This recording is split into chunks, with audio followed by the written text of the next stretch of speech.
আপনি কি কল্পনা করতে পারেন একদিন সকালে উঠে দেখলেন আপনার পাশে মানুষটা আর মানুষ নেই, তার চোখ লাল, মুখে রক্ত, আচরণ এক হিংস্র পশুর মতো, সে আপনাকে কামড়াতে ছুটে আসছে। হ্যাঁ, আপনি ঠিক শুনছেন, এটি এক ভয়ঙ্কর ভাইরাস।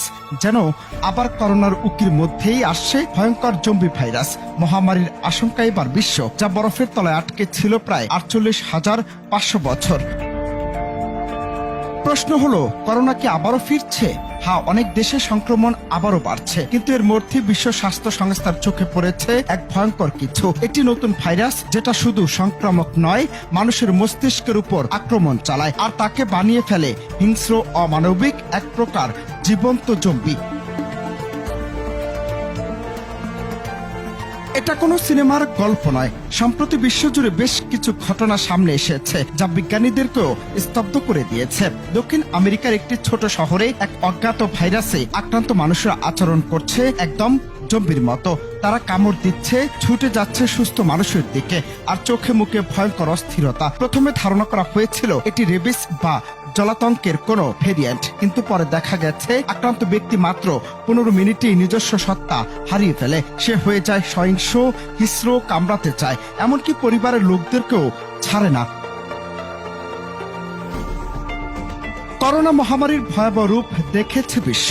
কয়েকদিন আগে করোনার নতুন করে হাই জাম্পে তৈরি হয়েছিল উদ্বেগ। তার মধ্যে ডিজিজ এক্স নিয়ে সাবধানবাণী শুনিয়েছে হু। এবার জম্বি ভাইরাস নিয়ে উদ্বেগের কথা শোনালেন বিজ্ঞানীরা। বরফের নিচ থেকে জেগে ওঠার আশঙ্কার কথা জানিয়েছেন তারা। একটি মার্কিন সংবাদ মাধ্যমের প্রতিবেদনে বলা হয়েছে, বিশ্বে উষ্ণায়নের প্রভাব পড়েছে উত্তর মেরুতে। সেখানকার বরফ দ্রুত গলছে বলে একাধিকবার উদ্বেগ প্রকাশ করেছিলেন বিজ্ঞানীরা। তাদের আশঙ্কা, এই বরফের তলায় থাকতে পারে 48,500 বছরের পুরনো জম্বি ভাইরাস।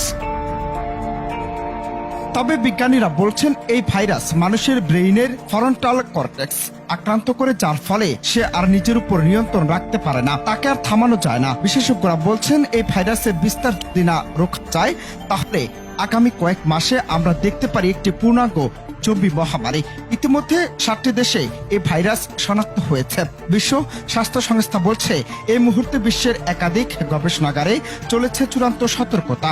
এই ভাইরাস ছড়াতে পারে হাসি কাশির মাধ্যমে, সংস্পর্শে এবং সবচেয়ে দ্রুত কামড়ের মাধ্যমে। প্রশ্ন হলো, এই পৃথিবী আর আগের মতো থাকবে তো, নাকি আমাদের সবাইকে লড়তে হবে এক অদৃশ্য ভয়ঙ্কর জীবন্ত দানবের বিরুদ্ধে? Ananta Hasan Masud, Bangla TV news desk.